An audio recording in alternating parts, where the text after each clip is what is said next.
It is 50,000 BC. The sun just went down, and the world just became something completely different. Because here is something nobody tells you about the ancient world at night. The darkness wasn't empty. It wasn't peaceful. It wasn't quiet. It was full.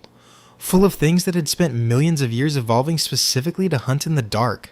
Lions, leopards, hyenas 3 times the size of anything alive today, saber-toothed cats, giant crocodiles lurking at every water source, cave bears, and all of them, every single one of them, the most active between midnight and dawn. And somewhere out in that darkness, a group of early humans was trying to sleep. No walls, no weapons beyond a sharpened stick, no alarm system, no lights, just a small fire, the ground beneath them, and nothing else standing between them and the most efficient killing machines evolution had ever produced. And somehow, not one of your ancestors died in their sleep. Here's exactly how they pulled that off. Before we talk about solutions, let's actually understand what ancient humans were dealing with at night, because most people imagine a lion or two prowling nearby. The reality was considerably worse than that. The main nighttime threat wasn't just lions, it was hyenas. Not modern spotted hyenas, which are already terrifying enough. Ancient Africa was home to Pashikar, a giant hyena, roughly the size of a modern lion, hunting in organized packs of 30 or more animals. Researchers have found evidence that these animals didn't just approach human camps, they dug through shelters to reach sleeping victims. They were relentless, they were nocturnal, and they were everywhere. Then there were leopards. Leopards are perhaps the most dangerous predator ancient humans faced at night, not because of their size, but because of their method. A leopard does not announce itself. It does not chase. It moves through darkness in complete silence, gets within arm's reach, and strikes before the victim knows anything is happening. A sleeping human is exactly the kind of target a leopard prefers. And then there were the cave lions, larger than modern African lions, capable of taking prey twice their size, active at night. Researchers studying the sand people of Africa, who lived alongside these predators for thousands of years with no modern technology, described their situation honestly. These people slept on the ground, in the dark, in areas with some of the highest predator densities on Earth. How they survived is one of the most interesting questions in the entire field of human evolution. And the answer isn't one thing. It's a system, a complete, carefully evolved system built piece by piece over hundreds of thousands of years. And every single piece of that system is still inside you right now. The first and most important piece of the system is fire. This sounds obvious, but most people don't understand what fire actually did. They think warmth, light, cooking, and yes, all of those things. But fire's most critical function at night wasn't any of those things. It was psychological warfare against predators. Every large predator that threatened ancient humans had evolved over millions of years to avoid one thing above all others: uncontrolled fire. Wildfires killed predators indiscriminately. They had no defense against it, no way to fight it, no way to understand it. Fire meant death to almost every large animal on Earth. It was one of the few forces in nature that had no counter. So when ancient humans lit a fire at night, they weren't just making light. They were broadcasting a signal that every predator in the area had been hardwired by evolution to interpret as danger. Stay back. Don't approach. This is something you cannot fight. The evidence for just how seriously ancient humans took this is extraordinary. Archaeologists excavating Border Cave in South Africa found layer upon layer of ancient hearths, stacked fire sites going back 200,000 years. Not occasional fires, constant fires. Fires maintained every single night, religiously, without interruption, for hundreds of thousands of years. The people who lived there clearly understood. The fire does not go out. Not ever. Not at night. And here's the detail that makes this even more remarkable. Those same border cave excavations found that ancient humans placed their sleeping grass beds directly on top of ash layers from previous fires, not beside the ash, on top of it. Researchers believe the ash served a double function. It insulated the sleeping area from ground insects, and it signaled to any predator approaching that this ground had been occupied by fire repeatedly. The entire sleeping area smelled of smoke, which to a predator meant one thing: danger. Fire was the first wall ancient humans ever built, and they built it every single night. But fire alone wasn't enough, because fire can go out, and even fire has limits against a determined predator. So the second weapon ancient humans used at night was where they chose to sleep. This seems simple, but the sophistication of it is genuinely remarkable. Ancient humans became expert readers of terrain specifically through the lens of nighttime safety. And over tens of thousands of years, they developed a clear set of preferences that archaeologists can actually trace through the archaeological record. Cliff faces, cave entrances, near elevated ground, positions with natural barriers on 2 or 3 sides, locations that forced any approaching predator to come from a predictable direction. The same reason a medieval castle put walls on multiple sides and left only one controlled entrance, ancient humans set up camps so that nothing could approach them from behind or from multiple angles simultaneously. Border Cave itself is a perfect example. It's not just any cave. It's a cave perched on a cliff edge with steep drops on 2 sides and a narrow approach from only one direction. Whoever chose that location 200,000 years ago wasn't picking it for the view. They were picking it because a lion can't approach from 3 directions when 2 of them are vertical drops. But when caves weren't available, which was most of the time since caves don't exist everywhere, ancient humans used the next best thing, thorny barriers. Any vegetation with enough natural spikes to deter a predator pushing through it.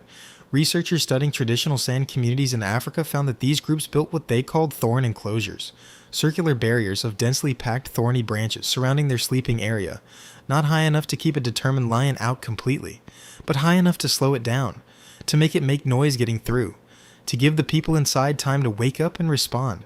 Because here's the thing, ancient humans didn't just need to survive a predator attack. They needed to survive it long enough to fight back collectively. Modern sleep science has a term for what ancient humans practiced every night. It's called a polyphasic sleep pattern. And for most of human history, it wasn't a sleep disorder, it was a survival strategy. Here's how it worked. Ancient humans did not all sleep at the same time. Researcher Jerome Siegel, studying contemporary hunter-gatherer groups including the Hadza of Tanzania and the San of southern Africa, found something that overturned a century of assumptions about human sleep. These groups don't follow the 8-hour block of unconsciousness that modern people consider normal. Instead, individuals in the group fall asleep and wake up at different times throughout the night. At any given point during the dark hours, some members of the group are always awake, not assigned watch duty, not formally organized, just awake, moving around the fire, tending to it, listening, and this staggered, overlapping sleep pattern turns out to be extraordinarily effective as a passive security system, because the weakest moment for any prey animal is deep unconsciousness. The second someone in the group stirs, tends the fire, shifts position, that movement and sound broadcast to any predator nearby that this group is not fully asleep, not fully vulnerable, not safe to approach. Siegel's research with the Hadza found that across a group of 33 individuals, there were only 18 minutes in the entire night when everyone was asleep simultaneously. 18 minutes. Out of 7 or 8 hours of darkness, the rest of the time, someone was always up. This is not coincidence. This is what human sleep actually evolved to do. And here's the part that should genuinely change how you think about your own sleep. Researchers now believe that if you regularly wake up at 2 or 3 in the morning and lie there for an hour before falling back asleep, you are not experiencing insomnia. You are experiencing a perfectly natural, ancient human sleep pattern that was normal for the entire history of our species before artificial lighting convinced us that sleep was supposed to be one unbroken block. Your broken sleep might not be broken at all. It might be exactly what you were designed to do.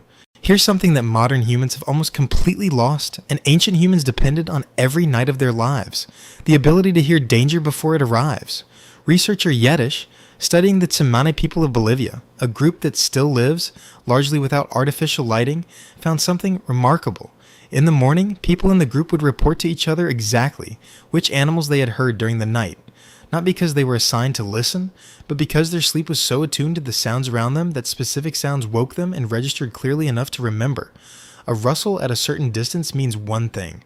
A low sound at ground level means something else. Silence, the specific kind of silence that falls when nearby animals stop moving, means something important is happening. Ancient humans didn't just hear sounds.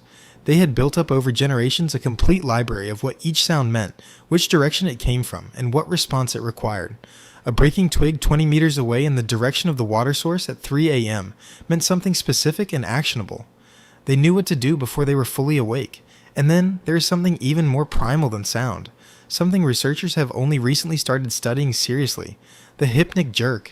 You know this. You're falling asleep.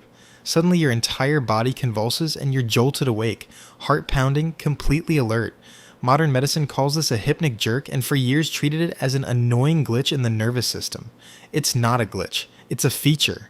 Researchers now believe the hypnic jerk is an ancient anti-predator reflex. Our earliest ancestors spent millions of years sleeping in trees, not on the ground.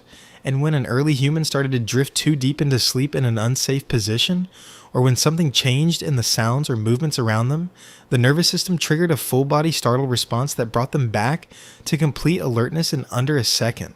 That sudden wake-up that embarrasses you in meetings? That's a 10-million-year-old predator alarm system that's still running perfectly inside your body, whether you need it or not. Here's the thing that makes this entire story remarkable. It didn't happen overnight. The system that ancient humans developed to survive the night, the fire, the location, the staggered sleep, the acoustic awareness, was built piece by piece over hundreds of thousands of years. Each generation inherited what the previous generation had learned and built on it slightly. The oldest evidence of human fire use dates to roughly 1.5 million years ago in Africa. Early, inconsistent, probably not fully controlled, but fire. By around 400,000 years ago, fire use becomes consistent and controlled enough to leave clear evidence at site after site. Humans were maintaining fires deliberately and regularly. By 200,000 years ago at Border Cave, we see the full system in place. Controlled fire, elevated position, grass beds on ash layers, camphor plants burned to repel insects, multiple layers of hearth showing continuous occupation over generations. These weren't people improvising their survival every night. They had a protocol, a system, a routine that had been refined and passed down for so many generations it had become as automatic as breathing, and the result of that system was extraordinary.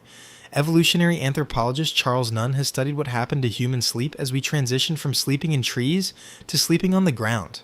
What he found is that human sleep became shorter and dramatically more efficient than any other primate. We sleep 7 hours on average.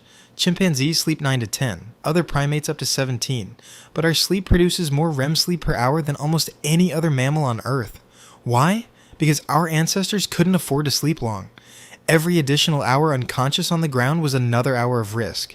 So over thousands of generations, human sleep compressed, got shorter, got more efficient, packed more of the deep restorative function into less time.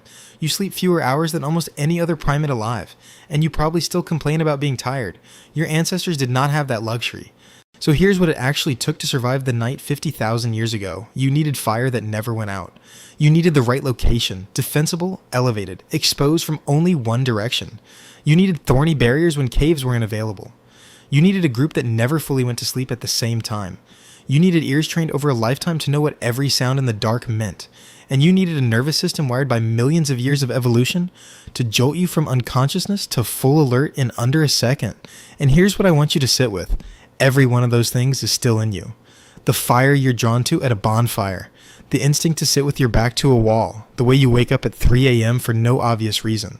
The way a sudden sound in the dark brings you from sleep to complete alertness faster than your conscious mind can process what happened. The hypnic jerk that snaps you awake as you're drifting off. None of that is random. None of that is a malfunction. That is 200,000 years of your ancestors surviving nights that should have killed them, written into your biology so completely that artificial lighting and locked doors and 4 walls and a century of modern civilization still haven't managed to override it. You carry the night with you. You always have.